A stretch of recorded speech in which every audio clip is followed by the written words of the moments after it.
बाबा जी के प्रेमियों के बारे में जानेंगे।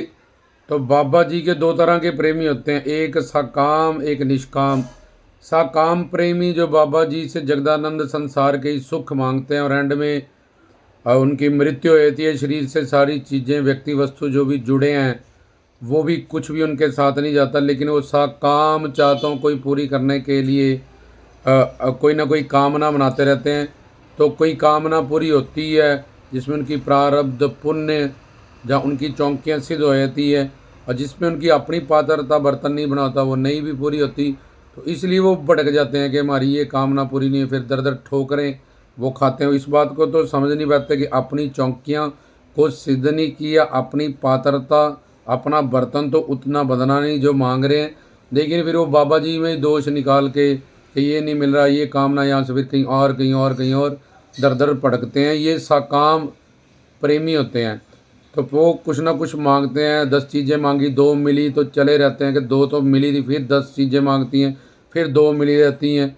और कुछ वो वहाँ बैठ के सारा प्रवचन सुन के गुरु पूर्ण तत्व ज्ञान प्राप्त कर लेते हैं, अपनी चौंकियों को सिद्ध कर लेते हैं, फिर संसार की चीज़ें मांगते हैं वो मिल जाती हैं। अगले वो अपनी चौंकियों को सिद्ध लेके वहाँ सिद्ध गुरु से ज्ञान लेके जो भी मांगते हैं बाबा जी के प्रति ही मांगते हैं।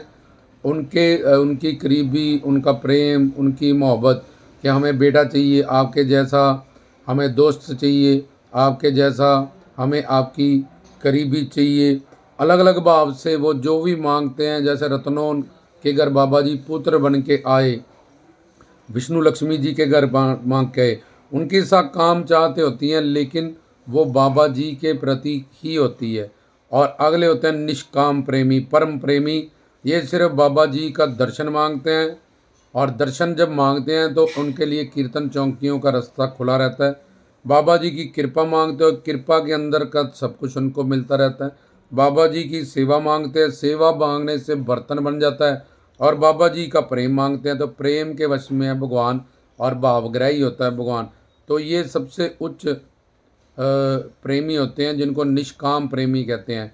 तो वो सिर्फ कृपा, सेवा, दर्शन और प्रेम ही मांगते हैं, और इसके अंतर्गत उनको तीनों लोकों के सारे सुख मिल जाते हैं। यही बाबा जी के असल प्रेमी होते हैं जो कभी नहीं भटकते, और उनसे सब दाते तीनों लोकों के सुख वो यहाँ पे भी और चोला छोड़ने के बाद भी बाबा जी से परम सुख, शांति, प्रेम, आनंद, दिव्यता, भव्यता ये सब कुछ प्राप्त करते हैं। तो सकाम में कि जाते ही चौंकियाँ भी नहीं भरी, गुरु भी नहीं बनाया, ज्ञान भी नहीं लिया और मांगने लग गए। एक चीज़ मिल गई, 10 मांगी थी, फिर 5 मांगी, एक तो ये कभी भी डामाडोल होते हैं और दर दर भटकते हैं, क्योंकि उनको ज्ञान का विषय ही क्लियर नहीं है, बाबा जी के बारे में कुछ पता ही। दूसरे चौंकियों को सिद्ध कर लेते हैं, फिर संसार की चीज़ें मांगते हैं। अब उनकी चौंकियाँ सिद्ध हैं इसलिए मिलती हैं। और तीसरे चौंकियाँ सिद्ध कर लेते हैं लेकिन बाबा जी से बाबा जी के प्रति ही मांगते हैं।